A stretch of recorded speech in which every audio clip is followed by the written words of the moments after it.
Seguro que alguna vez nos hemos sentido como con la batería a cero, ¿verdad? Bueno, ¿y si existiera una forma de recargarse que no tiene nada que ver con el café o con dormir más, sino con conectar con una fuente de energía, digamos, universal?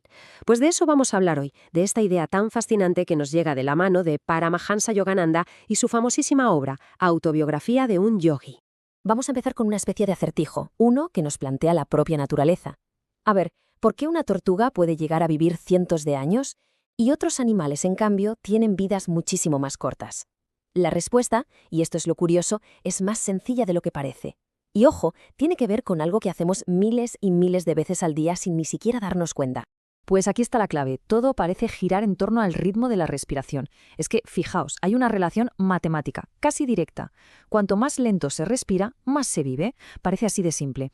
Mirad los datos. Un mono, que respira unas 32 veces por minuto, vive muchísimo menos que una persona que lo hace unas 18. Y claro, luego está la tortuga. Con solo 4 respiraciones por minuto, normal que se convierta en un auténtico símbolo de longevidad. Impresionante, ¿eh? Y toda esta perspectiva, esta idea tan interesante, sale directamente de la obra de Yogananda.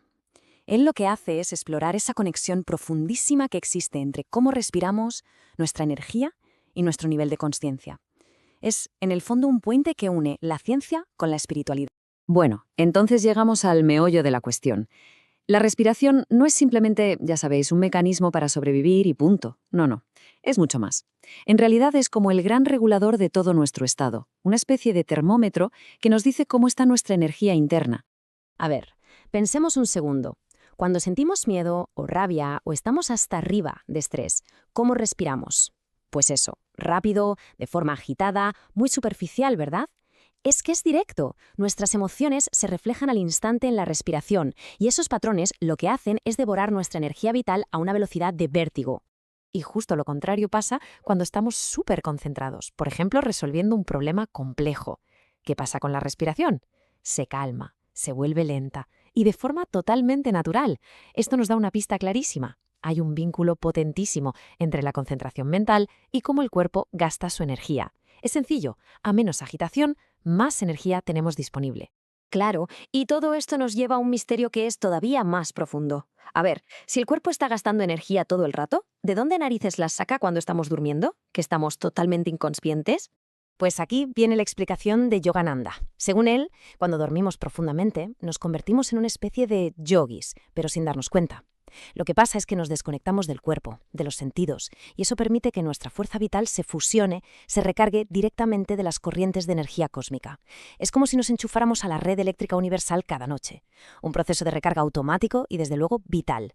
Y claro, esto nos lleva a la pregunta del millón, la pregunta fundamental de todo este repaso.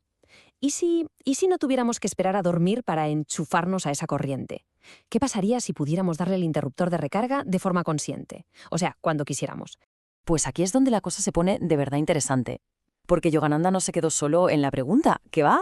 Fue más allá y desarrolló un sistema práctico, un método para conseguirlo. Y a ese sistema lo llamó Yogoda. La idea central de su sistema, la analogía, es que es brillante de tan sencilla que es. Él pensaba, a ver, el cuerpo humano es como una batería eléctrica, y claro, si es una batería, se puede recargar. ¿Y cuál es el cargador? Pues nada más y nada menos que nuestra propia voluntad. Entonces, la gran diferencia entre recargarnos durmiendo y hacerlo con el método Yogoda es precisamente esa, el control consciente. Mientras que al dormir el proceso es lento, automático, inconsciente, la técnica yógica lo que busca es todo lo contrario, un dominio voluntario, que la recarga sea instantánea y cuando nosotros queramos. Vale, pero ¿cómo funciona esto en la práctica? Pues el mecanismo que hay detrás de esta recarga consciente es, en el fondo, sorprendentemente simple. Pero ojo, que sea simple no quiere decir que no sea increíblemente poderoso. La práctica de Yogoda se basa en atraer energía directamente de esa fuente cósmica ilimitada.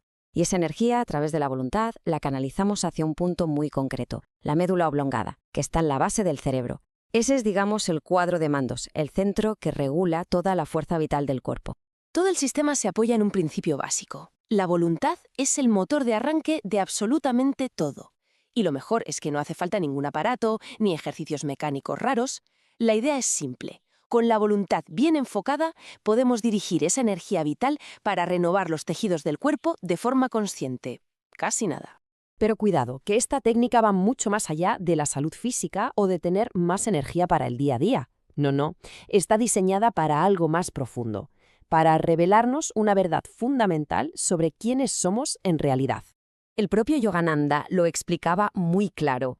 Decía que el propósito último de todas estas prácticas era, y cito textualmente, probar que el hombre es espíritu, o sea, demostrar que podemos aprender, poco a poco, a vivir no solo de lo físico, sino directamente de la luz y de la energía eternas.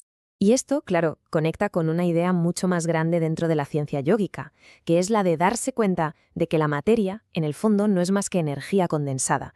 Y si es energía, puede ser controlada. ¿Por quién? Por una conciencia que ha logrado dominarse a sí misma, hasta tal punto que podría, a voluntad, convertir su propio cuerpo en energía pura. Así que al final, la reflexión que nos queda después de todo este repaso es una pregunta que lo cambia todo, que replantea por completo nuestro potencial. Y es esta. ¿Y si la fuente de energía más grande, esa que siempre buscamos fuera, en la comida, en el descanso, en 1000 estímulos, no estuviera ahí fuera, sino aquí dentro, esperando simplemente a que la activemos con nuestra propia voluntad?